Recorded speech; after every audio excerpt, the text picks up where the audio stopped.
For more than 5 decades, India has faced one of its most serious internal security challenges: Naxalism. The movement began in 1967 in the small village of Naxalbari. What started as a peasant uprising soon transformed into an armed revolutionary movement. Poor farmers and tribal communities revolted against landlords, demanding land rights and social justice.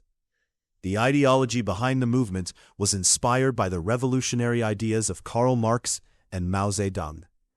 Early leaders such as Charu Majumdar and Kanu Sanyal believed that an armed struggle was necessary to overthrow the existing system and establish a classless society.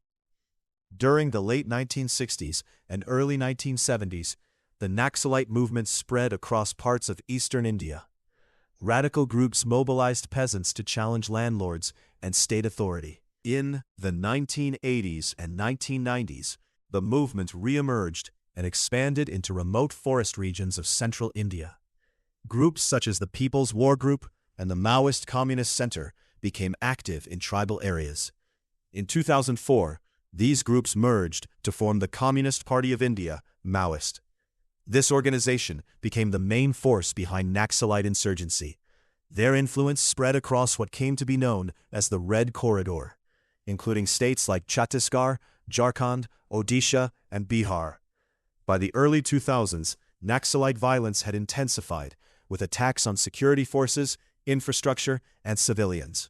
In response, the Indian government increased security operations involving forces such as the Central Reserve Police Force. At the same time, it became clear that the roots of the conflict were deeper, linked to poverty, displacement, lack of development, and weak governance in tribal regions. To tackle the insurgency, the Ministry of Home Affairs introduced a comprehensive strategy known as Samadhan.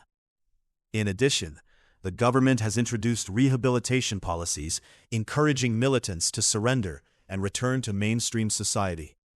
Infrastructure projects, road development, and welfare programs are also being implemented in affected areas with support from Niti Aayog. Today, the influence of Naxalism has declined in many parts of India, but the challenge still remains in some remote regions. The experience of the past decades shows that lasting peace cannot be achieved by force alone. It requires development, justice, and opportunities for marginalized communities.